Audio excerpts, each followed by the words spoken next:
धनंजय जी, एक अंतिम सवाल आपसे मैं कर रहा हूँ कि आपके जो आप अभी तो दिव्यांग सरकार है यह, आप 2 कंधे पर आप जो है एक तरफ नायडू जी हैं, आप तो बापू की उस भूमिका में हैं, साबरमती के संत हों कि साबरमती के सपूत हों।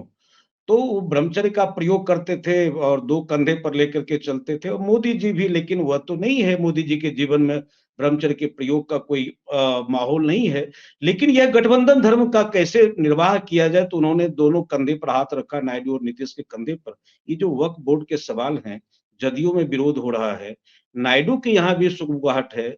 आपको लगता है कि अगर इस सवाल पर अगर सरकार अगर तबाह होने लग जाएगी, तो आप विथड्रॉ कर लेंगे कि इसको जारी रखेंगे? विरोध शुरू हो देखिए गया है। देखिए, एक अच्छी चीजें उठाना, अच्छी बातें सबके नॉलेज में लाना और सबको जी, ये बताना कि फैक्ट क्या है और फैक्ट की सच्चाई की लड़ाई जो होती है उसकी शुरुआत की जाती है। दूसरी बात, आप जो कह रहे हैं कि सरकार हमारी वैसाखियों पर नहीं है, साखियों पर है, भरोसे की सरकार है।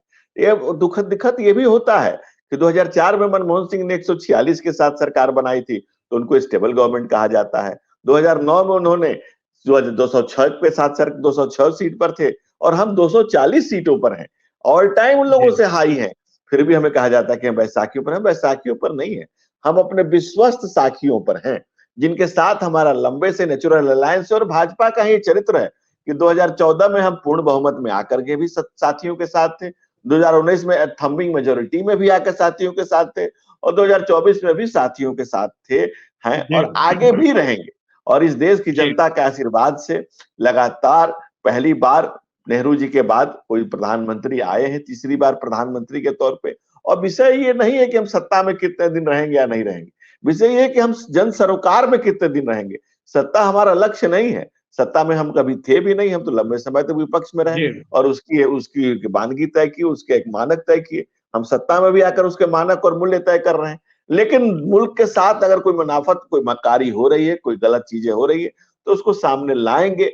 हम लोग जब कहते थे कि सौगंध राम की खाते हैं कि मंदिर वहीं बनाएंगे, लोग कहते थे तारीख नहीं बताएंगे। हमने तारीख भी बताई, मंदिर भी बनाया। लोग कहते थे कि धारा 300, हम कहते थे 370 हटाएंगे, लोग विश्वास नहीं करते थे। लेकिन हम जो कह रहे हैं ये हमारे ऑल टाइम प्रूवन है कि उसको करके जी, दिखाएंगे। समय आने दीजिए, समय का इंतजार करिए। रेलवे और सेना के बाद सबसे अधिक संपत्ति रखने वाले और कितने पाकिस्तान के नारों को जमीन पर उतारने के लिए बोर्ड सहायक रहे वक्फ बोर्ड को हम खत्म करके दिखाएंगे। इस देश की मिट्टी से हम चाहेंगे कि जो मुसलमान इस देश के मिट्टी से जुड़े हों वो मुल्लों से अपनी दूरी बनाए और इस मुल्क का जो मादरे वतन की मिट्टी है, इसकी जो जमीन है, वो इसके देश के विकास के काम आए।